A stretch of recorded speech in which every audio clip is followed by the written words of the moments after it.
Vinde, Espírito Santo.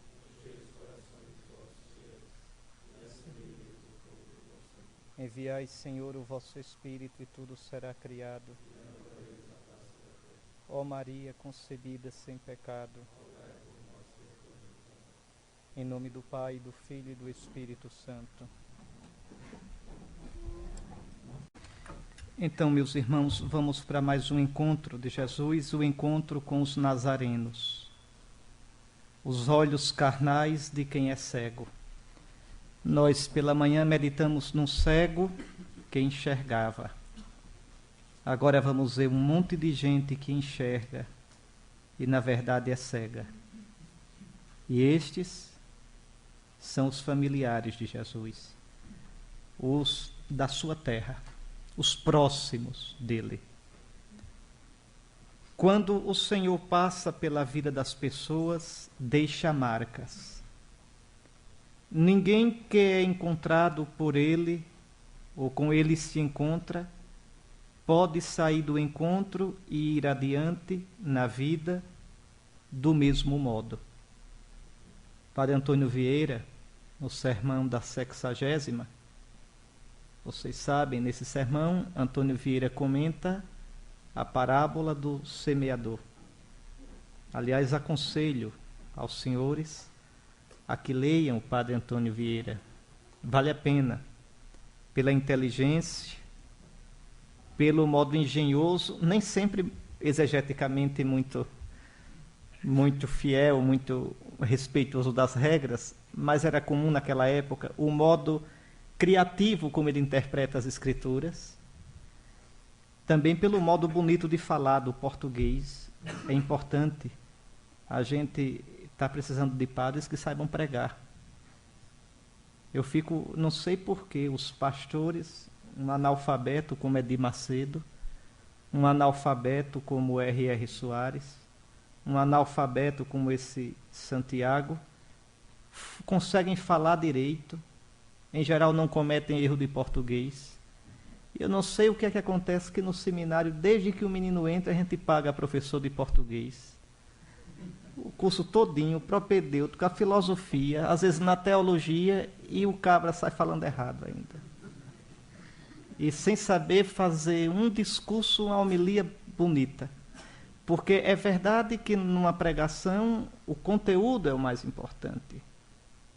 Mas a forma, o modo de pregar também ajuda.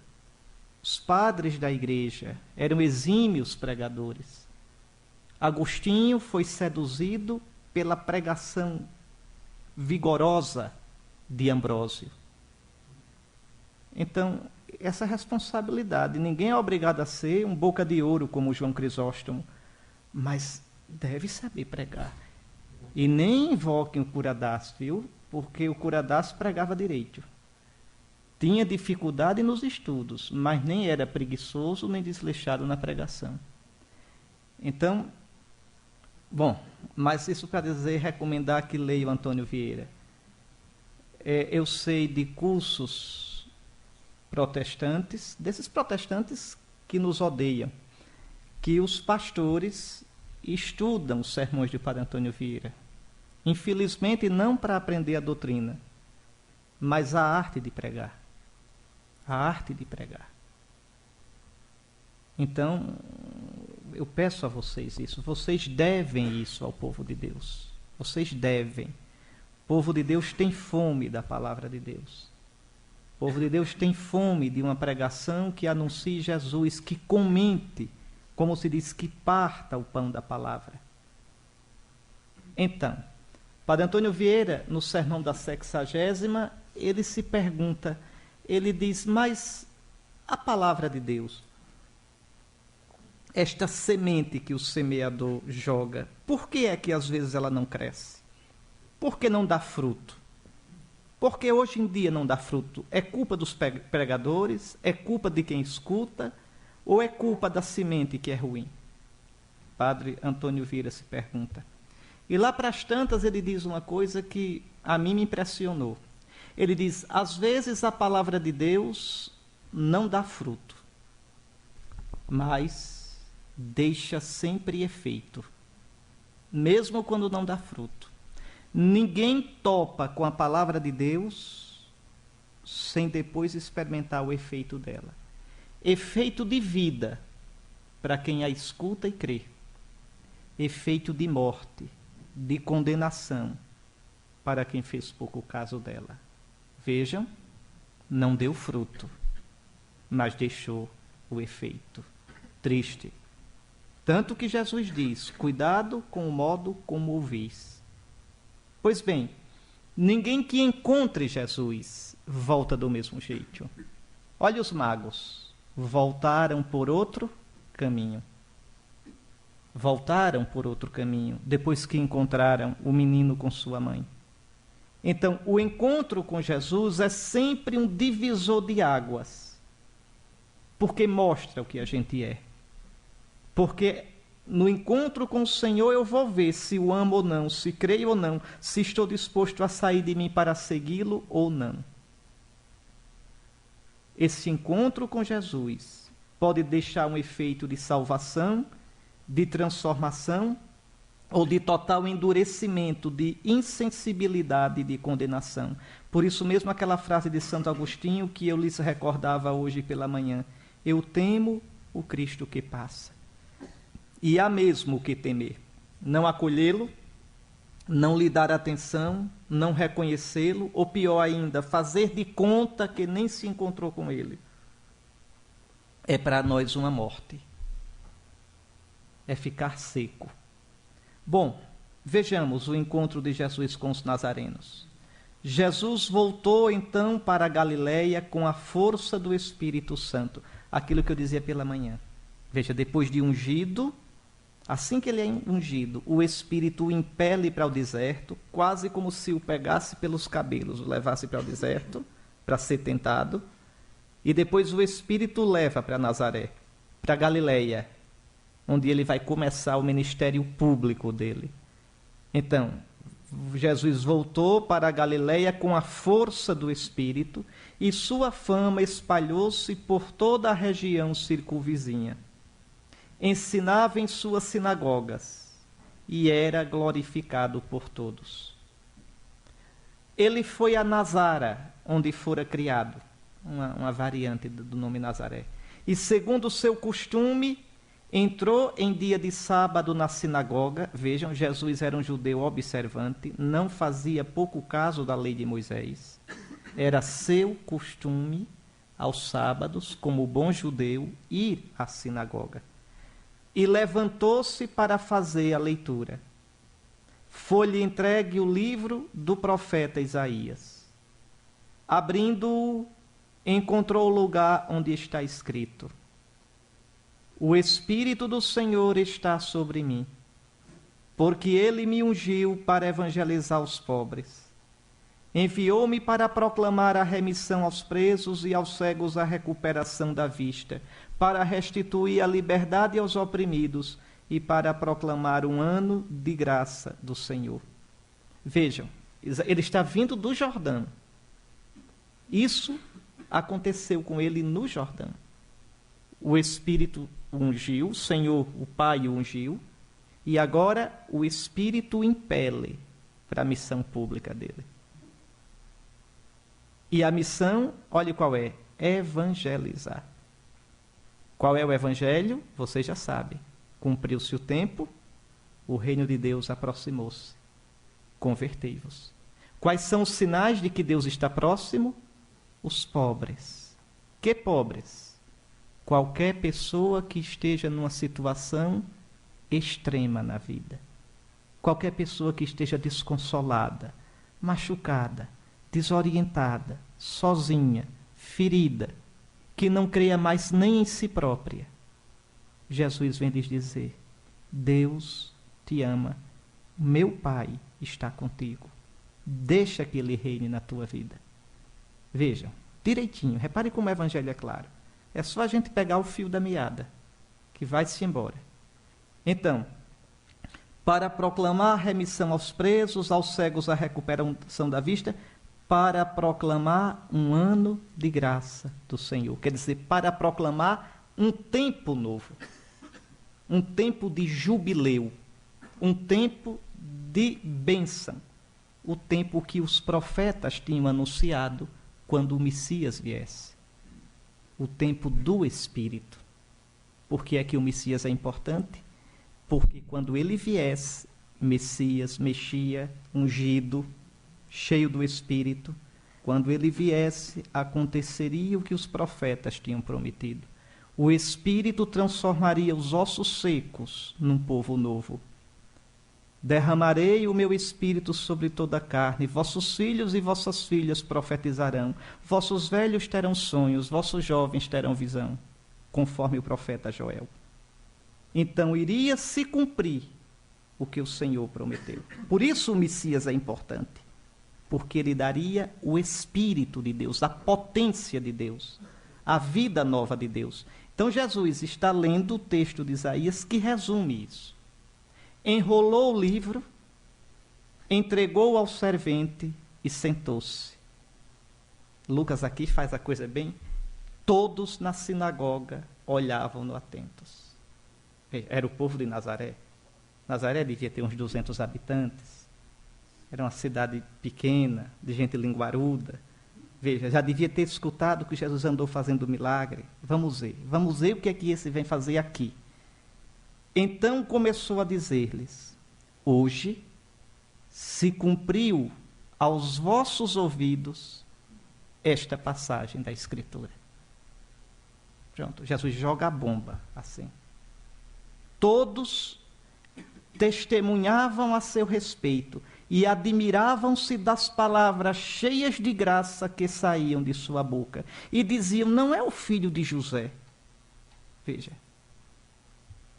Ele, porém, disse: certamente ireis citar-me o provérbio: médico, cura-te a ti mesmo. Tudo o que ouvimos dizer que fizeste em Cafarnaum, faze-o também aqui em tua pátria. Mas em seguida acrescentou: em verdade vos digo que nenhum profeta é bem recebido em sua pátria.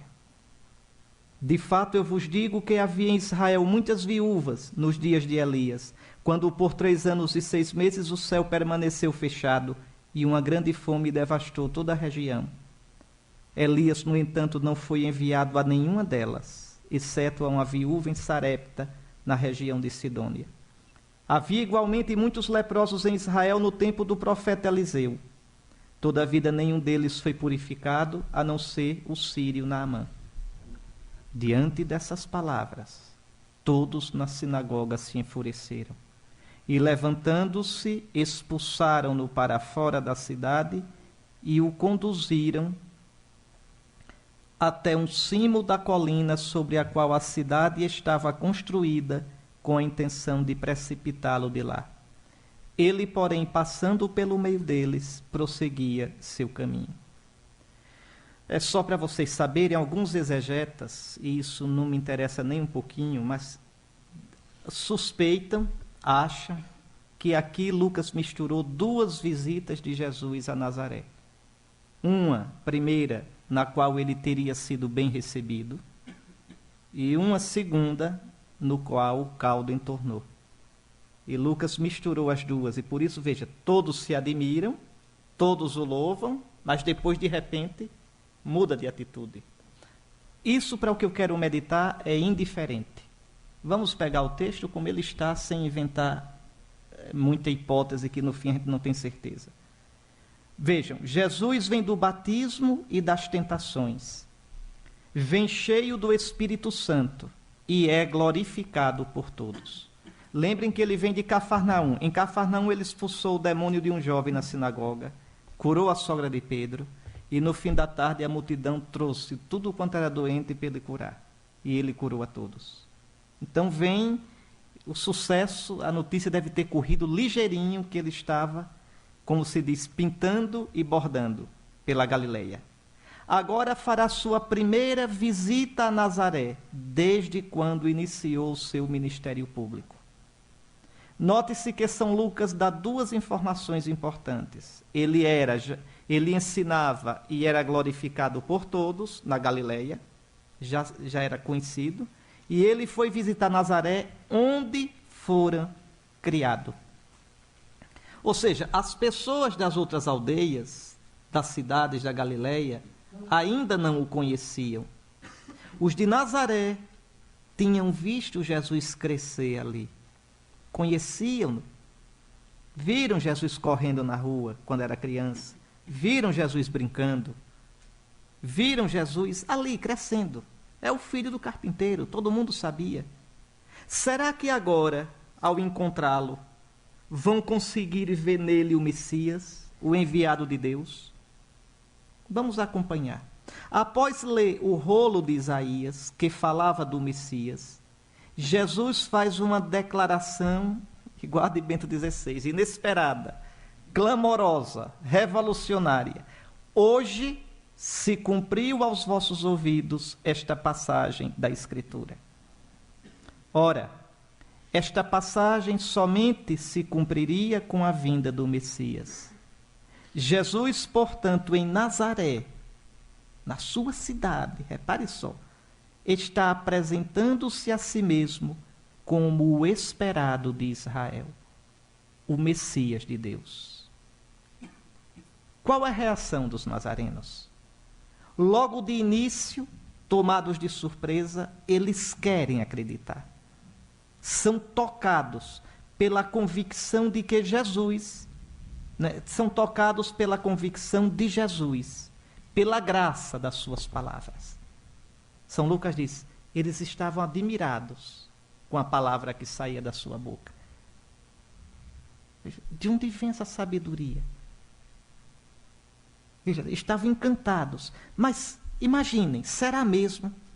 Será que Deus finalmente visitará o seu povo? Será mesmo que Deus se fez presente na nossa vida? No primeiro momento, os nazarenos querem acreditar. É um sonho. O Messias chegou. Os nazarenos, por um momento, experimentam a alegria de crer, de levar a sério os sinais de Deus, o gozo imenso de considerar de verdade que Deus age na nossa vida, toca o chão miúdo da nossa existência. Quando cremos de verdade, nosso coração como que volta à infância. Deus se faz presente e a vida ganha um sentido novo, uma leveza, um colorido suave, fruto da certeza da presença daquele que toma nossa vida em suas mãos benditas. Vocês vejam que eu insisto com vocês o tempo todinho no desafio de crer de verdade. Se vocês olharem nesse retiro, e já o ano passado quando eu estive aqui, a minha briga é essa. É se a gente crê ou não crê de verdade. Se a gente crê de verdade que Deus caminha com a gente, que Deus me conhece, que Deus se faz presente na minha vida, ou não. Porque se eu creio de verdade, tudo na vida ganha um sentido novo. As situações mais escuras, mais complicadas da vida, eu as vejo na luz de Deus. Tudo se simplifica em certo sentido. Porque mesmo quando eu não compreendo, eu digo, Senhor, eu não entendo agora, mas Tu sabes tudo. E eu me abandono nas Tuas mãos. E não peço para ver agora o que tenho que ver mais adiante. Basta para mim um passo de cada vez, como o cardeal Newman dizia. Senhor, eu não peço para entender agora o que depois Tu me mostrarás. Basta que eu sei que há um trono no céu, que há alguém sentado nesse trono, que tudo está nas Tuas mãos, que Tu me amas e Tu tens a minha vida amorosamente nas Tuas mãos. Mas compreenda o que muda tudo. Muda tudo. A gente encontra forças. A gente encontra coragem. A questão é se eu creio ou não creio. Hoje eu li um artigo muito bonito do padre Julian Carron, que é praticamente o líder espiritual daquele movimento Comunhão e Libertação.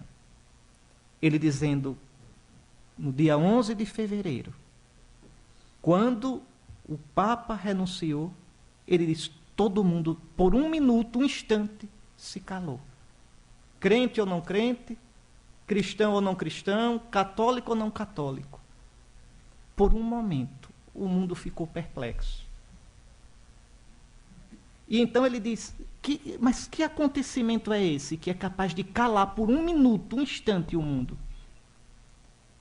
Ele diz, vale a pena perguntar, quem é esse Ratzinger? Que relacionamento esse Ratzinger tem com Cristo? Que segredo esses dois têm para esse homem tomar uma decisão dessa? E aí o padre Carron diz, e mais ainda, a minha pergunta é outra. Quem é esse Cristo que fascinou de tal modo esse homem, a ponto desse homem, porque jogou a vida nele, ter tanto realismo, ser tão livre interiormente, tão senhor de si, tão senhor da situação? E ele diz, quem és tu, ó Cristo, que fazes isso na vida de quem é teu amigo, tão amigo a ponto de ser teu contemporâneo? Mas aqui é exatamente isso. Quando eu creio de verdade, Cristo não está no passado. Uma coisa que eu acho bonita em algumas imagens de santo, por exemplo, São Francisco, tem uma imagem de São Francisco, vocês conhecem, que aparece São Francisco abraçando Cristo na cruz e pisando um globo. Não é isso? Cristo crucificado, Francisco abraçando na cruz e pisando o globo. Pronto, então, vejam. Ali tem duas coisas que me impressionam. Veja que loucura. Francisco é do século XIII. Cristo é do século I. Os dois são contemporâneos. Francisco abraça Cristo. Para Francisco, Cristo não está no passado. Está no hoje da vida dele. E porque abraça Cristo e Cristo crucificado, Francisco se torna maior que o mundo. Tem um mundo debaixo dos pés. São Bento, no momento de morrer, um pouco antes, viu o mundo pequeno, com uma pequena circunferência. Não é o mundo que era pequeno, é que Bento tornou-se grande demais, maior que o mundo. E por quê? Porque aderiu a Cristo. Então, essa contemporaneidade com Cristo.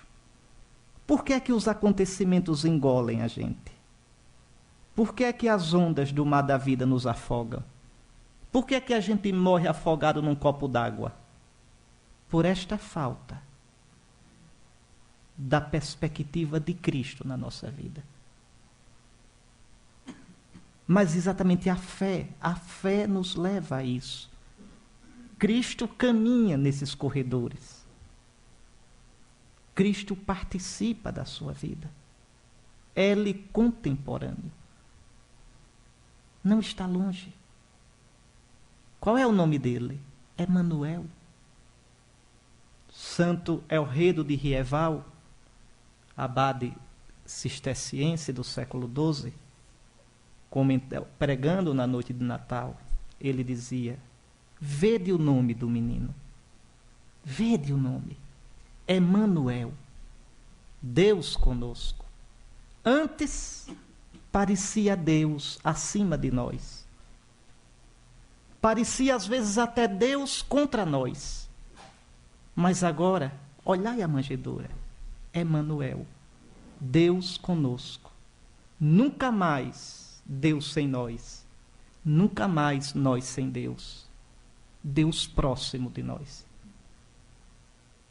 Então a fé nos dá esta graça de experimentar a contemporaneidade de Cristo. Isso nos dá uma liberdade.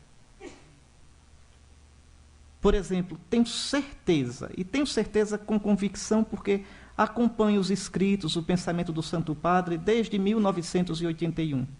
Tenho certeza que Bento XVI, para tomar essa decisão, nenhuma vez, perguntou o que é que vão dizer. Mas tenho certeza, uma única vez, ele não se colocou essa pergunta. O que é que a imprensa vai dizer? O que é que vão achar? Porque ele é livre. É livre. O homem que se torna amigo de Cristo, o homem que adere a Cristo, é livre. Porque só tem a Cristo diante dos olhos. A conversa é com Cristo.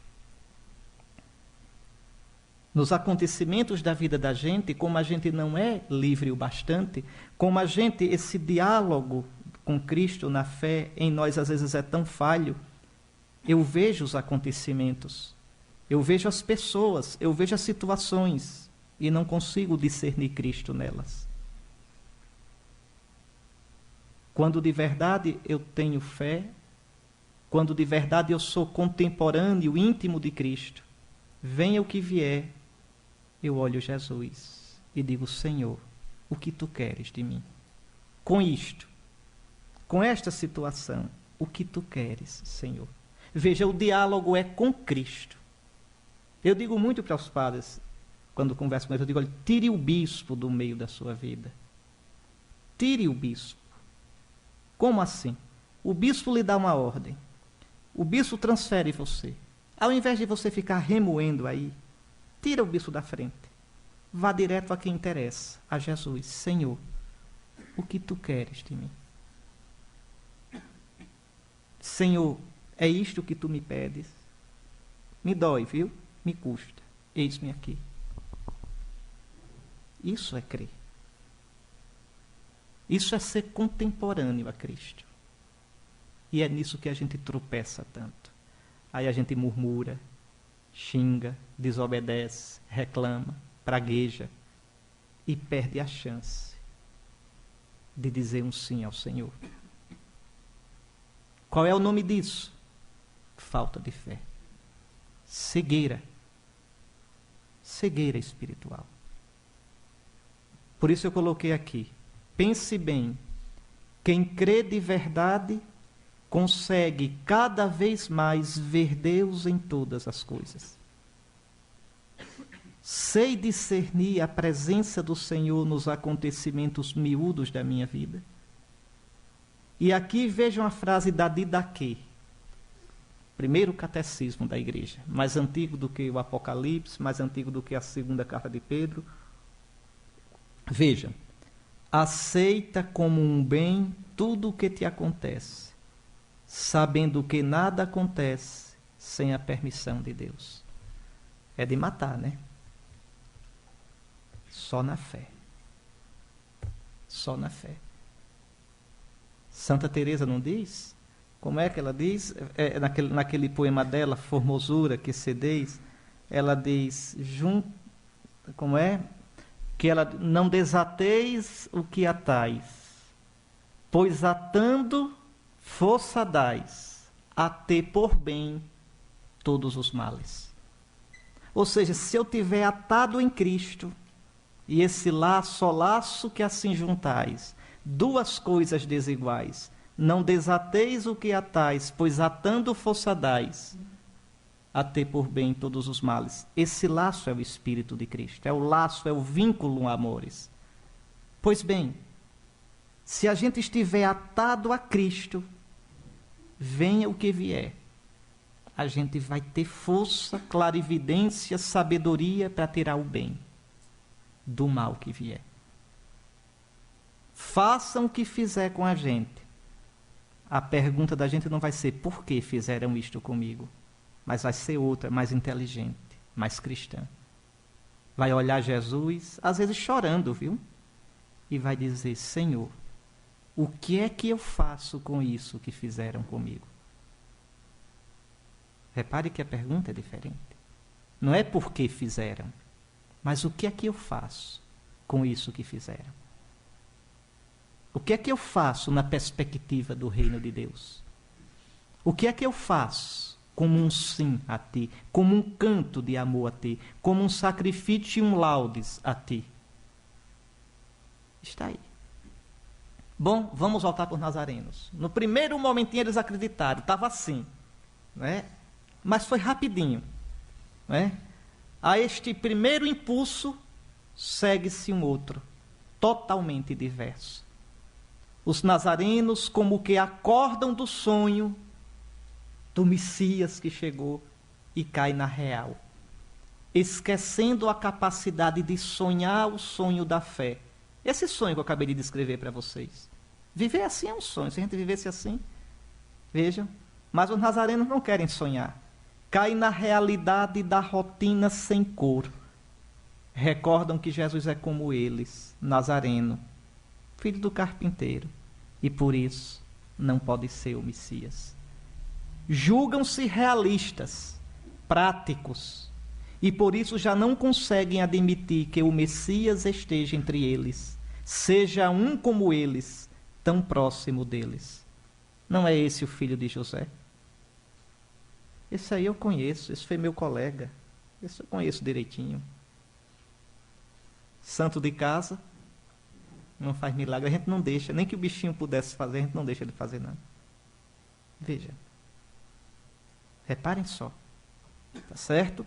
O realismo dos nazarenos, e realismo entre aspas, impede-os de ver a presença de Deus.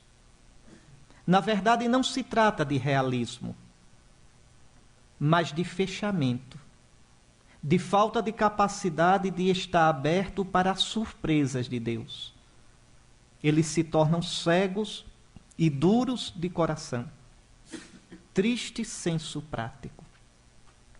Triste realismo estes que nos impedem de sonhar, de ver e reconhecer a presença do Senhor e de abrir o coração para Ele. Assim, fechados, de má vontade, os nazarenos põem-se a bisbilhotar numa espera curiosa e superficial de um sinal. Bom, vamos ver se ele vai fazer algum milagre? Veja. Não diz que curou a sogra de Pedro, que expulsou o demônio em Cafarnaum? Lá o pessoal não conhece, lá ele pode enganar. Aqui vamos ver se ele vai fazer. Veja. Mais uma vez, se vocês olharem o Evangelho de Marcos, Marcos diz que Jesus admirou-se, ficou espantado com a incredulidade deles. Os nazarenos conseguiram pegar Jesus de surpresa. Jesus sabia que eles eram ruins, mas naquele grau foi uma surpresa.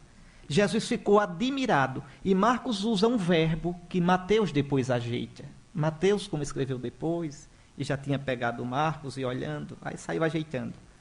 Marcos diz, e não pôde fazer ali nenhum milagre. Não pôde. A ruindade era tanta, o fechamento era tanto, que nenhum milagre ali tinha sentido nenhum. Mateus ajeita e diz, e não quis fazer nenhum milagre. Mateus é mais piedoso, é mais devoto. Marcos é mais duro logo. Pode olhar as duas narrativas. Então, escutem só. Veja, os nazarenos agora querem tentar a Jesus. Faça um milagre para a gente ver. Mas, meus irmãos mais novos, Jesus nunca dá sinais a quem não crê. Nunca. Não tentarás o Senhor teu Deus. Jesus nunca dá satisfação a quem o desafia a mostrar seu poder. Você repare, quando é por... Veja que nesses encontros eu procuro sempre mostrar a vocês, a partir do Evangelho, a atitude interior de quem Jesus encontra. Jesus fez milagre para um centurião, romano, opressor, duro.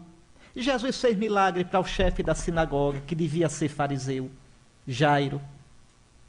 Jesus, veja, é ele encontrar uma pessoa desarmada, é ele encontrar uma pessoa que precise realmente, que seja aberta, ele acolhe. Agora, não seja presunçoso, não se mascare, não seja autossuficiente, porque o Senhor não vai dar a mínima bola. E pelo motivo que eu já disse, se você é assim duro, o reino não pode entrar em você. Meus irmãos, não somos nós quem entramos no reino. É o reino que entra na gente. O reino entra em mim se eu criar espaço para o Deus e Pai de Jesus no meu coração. Se o reino entrar em mim, se Deus reinar em mim, eu estou no reinado de Deus. Mas se eu me expulso, se eu não permito que Deus entre, aqui está a questão. O único sinal que Jesus dá a quem pede sinal assim, lembra que os fariseus pediram? Que sinal tu mostras? Que sinal, que obra tu realizas? Dá-nos um sinal. O que é que Jesus responde? O sinal de Jesus é um sinal ao contrário. O sinal de Jesus é um contra-sinal. Uma geração má e adúltera busca um sinal, como hoje. Hoje o mundo busca sinais. E o Senhor não dá. Mas nenhum sinal lhe será dado, exceto o sinal do profeta Jonas. Repare o sinal que Jesus dá. Como Jonas esteve no ventre do monstro marinho 3 dias e 3 noites, assim ficará o Filho do Homem 3 dias e 3 noites no seio da terra. O sinal que eu te dou é esse. Tua descrença vai me matar. E eu morrerei por ti. O sinal que eu te dou é a minha fraqueza. É o meu amor por ti, até dar a vida na cruz. Até ser sepultado como um cadáver. Este é o único sinal que não é ambíguo. Sinal claro do amor de Deus, do compromisso de Deus conosco. Deus amou tanto o mundo até entregar seu Filho. Milagres, graças alcançadas, sucesso obtido, nada disto é sinal definitivo do amor e da presença de Cristo. Jesus preveniu e a Escritura diz que o anticristo faz milagres. E que os falsos profetas fazem milagres e tão grandes que podem seduzir até os eleitos de Deus. Está lá no discurso escatológico de Jesus. Está lá nas cartas apostólicas. Está lá no Apocalipse. Todos os milagres são ambíguos. Todos. Todos eles. O único sinal que o Senhor deseja que compreendamos é o seu amor, capaz de entregar-se até a sepultura, até estar no ventre da terra, todo aniquilado, todo entregue, todo derrotado por nós. Este é o único sinal isento de qualquer ambiguidade. E este é o único sinal que o mundo não quer ver. Porque é um contra-sinal. Porque não é a lógica do mundo.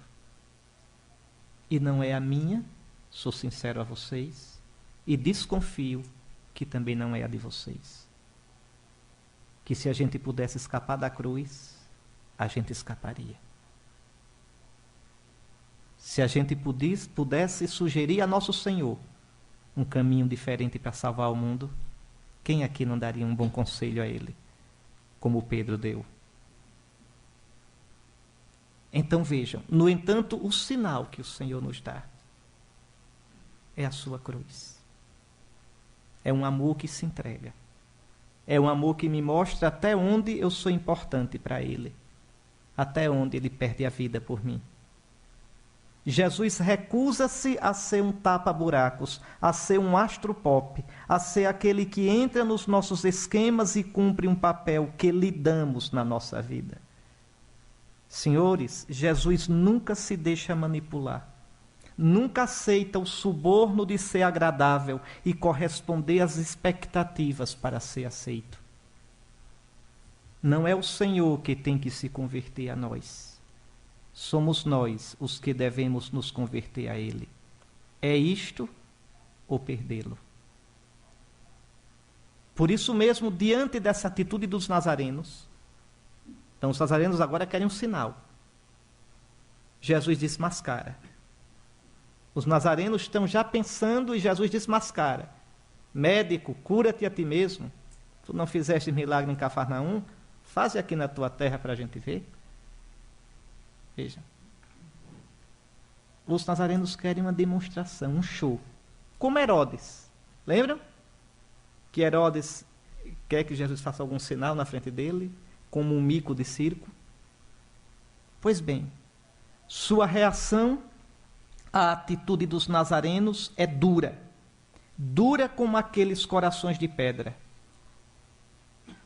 Jesus desmascara a má vontade dos seus compatriotas. E aí Jesus, quando quer maltratar, ele maltrata. Jesus coloca os nazarenos lá embaixo. Né? Jesus diz, olhem, vocês se lembram do tempo do profeta Eliseu? Lembram? Pois bem, no tempo do profeta Eliseu, século IX, quantas viúvas, no tempo do profeta Elias, século IX, quantas viúvas existiam em Israel? Mas vejam, Deus mandou Elias para a casa de uma viúva pagã, em Sarepta. Está vendo? Uma viúva pagã mereceu mais do que as viúvas de Israel todinhas. E no tempo do profeta Eliseu, quantos leprosos havia em Israel? Um monte. Mas Eliseu só curou um pagão, Naamã, que veio de Damasco. O que é que Jesus está dizendo? Para vocês eu não faço sinal nenhum. Vocês não merecem. Eu prefiro fazer para os pagãos. Eu prefiro fazer para os de fora. Vocês não merecem. Aí Jesus os coloca abaixo dos pagãos. Então veja, Jesus com isso, né, eles ficam furiosos porque no fundo Jesus passa na cara deles a dureza do coração deles. Que eles são incrédulos, que eles são piores que os pagãos são melhores, mais abertos, mais receptivos ao reino de Deus do que eles. Então, eles assumem uma atitude surpreendente. Ao invés de parar e dizer, mas é mesmo, a gente... Não. Aí azedam mesmo com Jesus. Vejam. Ao invés de se abrirem para essa alfinetada de Jesus e se corrigirem, fecham-se definitivamente e expulsam-no da sinagoga e da cidade, com o gravíssimo intuito de matá-lo. Jesus, no entanto, seguiu o seu caminho. E eles perderam Jesus. Perderam Jesus. Jesus nunca fará um milagre em Nazaré. Nunca. Veio para o que era seu, e os seus não o acolheram. E aqui eu gostaria de colocar algumas coisas para a gente pensar a partir disso, desse texto. Bem práticas. Sei reconhecer as visitas do Senhor nas pessoas ao meu redor, com a consciência de que dos meus irmãos, companheiros de dia a dia, o Senhor me visita, aproxima-se de mim, dirige-me apelos. Eu reconheço que meu irmão pode ser uma presença de Cristo para mim, uma voz de Cristo para mim, um apelo de Cristo para mim. Meu olhar em relação aos meus irmãos é um olhar iluminado pela fé, aberto às surpresas da graça de Deus, ou ao invés é um olhar superficial, rotineiro, de quem nada mais espera da pessoa que já me é conhecida. Bom, aquele ali eu já conheço, dali desse mato não sai coelho, dali não sai nada que preste, quero nem saber. Matei o meu irmão. Isso é matar o irmão. É matar. Por isso que Jesus diz, aquele que disser ao seu irmão louco é réu de morte. Aquele que chamar o seu irmão cretino ou patife vai responder em juízo. O que é que Jesus quer dizer com isso? Aqui a questão não é palavra. Quer dizer, aquele que rotular o seu irmão de tal jeito que ele está perdido para... Pronto, aquele ali não serve para nada. Para mim está acabado. Pronto. Jesus diz, tu és réu. Tu serás julgado por Deus. Tu mataste o teu irmão. Ou seja, tu tiraste do teu irmão a capacidade. Tu ignoraste no teu irmão a possibilidade de se converter. Por pior que um irmão seja, por pior que uma pessoa seja, você não pode dizer, aquele ali não tem mais jeito, não tem mais solução. Porque Deus espera sempre por nós. Deus, a graça de Deus a graça de Deus sempre nos apelará. Eu posso até não me abrir, mas Deus não desiste da gente nunca. Então chamar o irmão patife, pronto, aquele ali, todo mundo zomba dele, o bichinho não pode nem abrir a boca para dar uma opinião, todo mundo já está rindo, porque ele é cretino. Eu matei meu irmão, eu já coloquei um rótulo nele.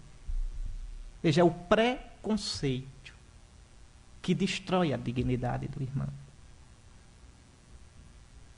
É isso que Jesus não aceita. Esse Jesus tão delicado com as pessoas. Compreendem? E a gente faz isso. A gente faz. E a gente termina expulsando Nosso Senhor da nossa vida.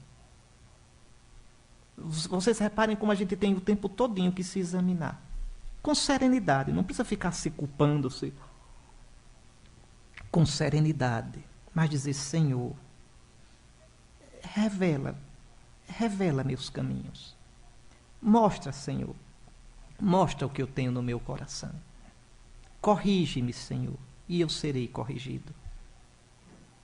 Senhor, sê a luz do meu coração. Não deixe, Senhor, que as minhas escuridões falem mais alto. Porque a gente tem no coração como aquelas manchas de petróleo quando cai no mar, que vão se alastrando pelo nosso coração. E deixa o nosso coração tenebroso, nosso entendimento tenebroso. E a gente começa a ver, a sentir, a julgar segundo o mundo e não segundo Deus. Então, quando eu rotulo o meu irmão, compreendam, eu prendo o meu irmão no passado ou prendo o meu irmão num preconceito. E tiro do meu irmão a chance de mostrar que ele é diferente, que ele pode mudar. Que ele pode mudar. Deus não desiste nunca da gente. Nunca. Outra coisa. Ante as correções que o Senhor me faz, através dos acontecimentos, dos irmãos, qual é a minha atitude? Quando eu sou corrigido. Veja, Jesus cutuca os nazarenos para corrigi-los. Eles aí azedam de vez e expulsam da sinagoga. Quando eu sou corrigido, quando me mostram, não é? Às vezes me mostram de modo delicado, às vezes pode me mostrar com uma grosseria, às vezes uma situação crítica me mostra uma coisa em mim que eu não via. Bom, mas quando Deus, através dos acontecimentos, me corrige, eu acolho, compreendo a correção, mudando de atitude, ou ao invés, fechando-me e expulsando o Senhor da minha consciência, eu o mato no meu coração? Eu posso matar o Senhor no meu coração. Eu posso. Olha, vocês vejam, eu sou bispo. Vocês imaginem o desafio para um bispo de manter uma visão de fé sobre a igreja, sua diocese, seus padres, o povo de Deus. É um treino. Se o bispo não reza, ele vai esquecendo o que ele é. Ele vai esquecendo quem é o irmão. A dignidade dos seus padres, a dignidade dos leigos. Vai esquecendo. E vai começando a pensar, a sentir conforme o mundo. Bom, eu mando, aí como é que a gente diz? Obedece, como é? Manda quem pode, obedece quem tem juízo. Pronto. Isso é critério evangélico? Vejam. Estou dando exemplo meu. Vocês tirem na vida de vocês. Então, é um exercício contínuo de se colocar diante do Senhor, de se deixar corrigir pelo Senhor, de se deixar iluminar pelo Senhor. A gente pedir, mas pedir mesmo. Tem um versículo do Salmo que eu já gosto. Dai-me bom senso, retidão, sabedoria, pois tenho fé nos vossos justos mandamentos. Veja, por mim mesmo eu não tenho. Senhor, dai-me bom senso. Dai-me desconfiômetro. Dai-me retidão no meu agir.